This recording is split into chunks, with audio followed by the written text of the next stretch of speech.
نیا پیدا ہونے والا بچہ ہے نا, اسے گٹی میں شہد دینا ہی دینا. میڈیکل سائنسز میں ابھی تک ویسے ہمیں اس کی کوئی ایویڈنس نہیں ملا, اس کو منع کرتے ہیں کہ آپ اس طرح نہ دیں. منع کرنے کی کیا وجہ ہے اس کے؟ آنتوں کی انفیکشن ہو سکتی ہے جس میں بچے کو الٹیاں لگ جاتی ہیں, پیٹ پھولنے لگ جاتا ہے, اور ایون سیویئر کیسز میں تو یہ بھی ہو جاتا ہے کہ آنتیں پھٹ بھی سکتی ہیں کئی جگہ سے. گٹی یا اس طرح کی کوئی بھی چیز بچے کو پیدا ہوتے وقت بالکل نہ دیں. پھر ایسی کون سی چیز ہے جو سب سے پہلے جو ہے نا وہ بچوں کو فیڈ کروانا چاہیے برتھ کے بعد؟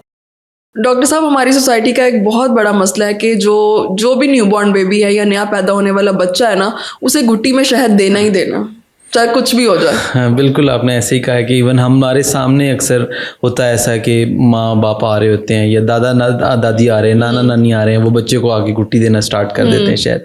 تو لیکن ڈاکٹرز یہ چیز سے منع کرتے ہیں. ایگزیکٹلی, میڈیکل سائنسز میں ابھی تک ویسے ہمیں اس کی کوئی ایویڈنس نہیں ملا, تو ہم اس کو اوائڈ کرتے ہیں اور ہم فی الحال اس کو منع کرتے ہیں کہ آپ اس طرح نہ دیں. لیکن کیا منع کرنے کی کیا وجہ ہے اس کے؟ اس میں سب سے امپورٹنٹ چیز ہے انفیکشن.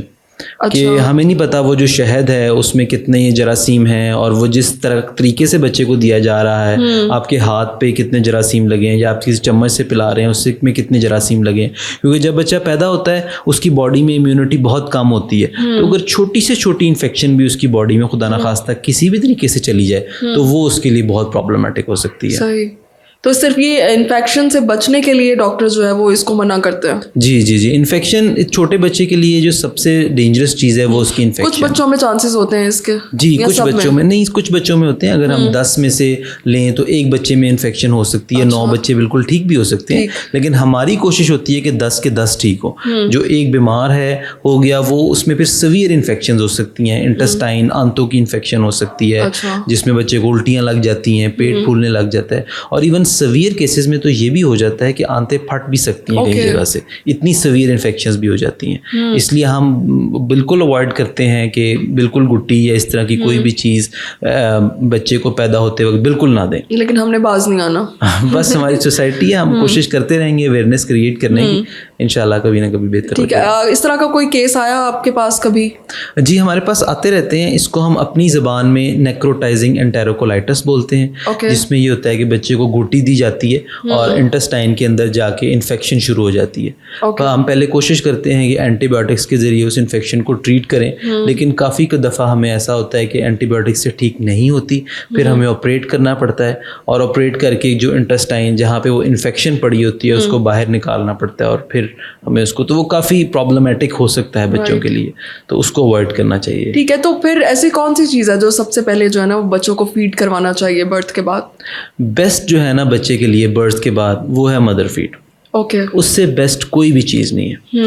ان کیس کچھ سینیریوز ایسے ہیں جب آپ کے پاس مدر فیڈ اویلیبل نہیں ہے تو پھر ہم کہتے ہیں فارمولا فیڈ کی طرف جا سکتے ہیں. لیکن the best thing for a child after birth is mother feed, اس میں کوئی ڈاؤٹ نہیں ہے کسی بھی قسم کا. پھر مدر فیڈ کیوں ریکمینڈ کی جاتی ہے؟ مدر فیڈ میں یہ ہے کہ اللہ تعالیٰ کا سسٹم ایسا ہے کہ جو مدر فیڈ ہے اس میں بہت زیادہ ایسی چیزیں ہوتی ہیں جو بچے کو فوراً انفیکشن سے بچا لیتی ہیں, جن کو ہم اپنی زبان. شہد جو انفیکشن کاز کر رہا ہے اور مدر فیڈ جو ہے وہ بچے کو فوراً انفیکشن سے بچا لیتا ہے. جی بالکل. شہد یا گٹی یا کوئی بھی چیز جو ہم دیتے ہیں, ایون اگر ہم دیکھیں تو فارمولا فیڈ میں بھی تھوڑی سی ہمیں پرابلمس کبھی کبھی فیس کرنی پڑتی ہیں.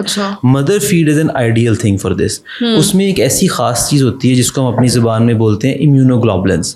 وہ 6 ماہ کی عمر تک بچے کو تقریباً ہر قسم کی انفیکشن سے بچا کے رکھتا ہے. ایون ہم نے یہ بھی دیکھا ہے کہ اگر 6 ماہ کی عمر تک ہم کسی بچے کو صرف مدر فیڈ دیتے رہیں اور ویکسینیشنز بھی نہ کریں تو بچہ پروٹیکٹڈ رہتا ہے. زبردست. اور ویکسینیشنز کا لیکن مقصد یہ ہوتا ہے کہ 6 ماہ بعد جب مدر فیڈ ہم چھڑواتے ہیں تب بچے کو انفیکشن سے پروٹیکٹ کرنے کے لیے ہم ویکسینیشنز کروائیں.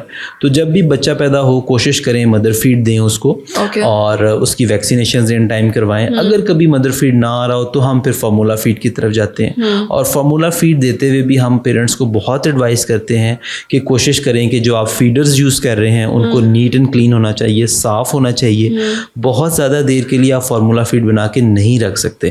کئی دفعہ ہوتا ہے کہ 2-3 گھنٹے فیڈر پڑا رہتا ہے اور پیرنٹس اس کو دوبارہ ری یوز کر لیتے ہیں, وہ بھی ڈینجرس ہے.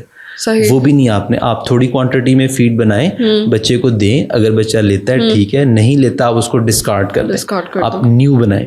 اور پانی اس کے لیے اچھا صاف ستھرا یوز کریں. ٹیپ واٹر اگر یوز کر رہے ہیں تو اچھا فلٹرڈ واٹر ہو یا کوئی منرل واٹر یوز کریں, بالکل نیٹ اینڈ کلین. اور فیڈر کو ہر دفعہ دھوئیں, ہر دفعہ اچھی طرح ان سائڈ آؤٹ اس کو واش کریں.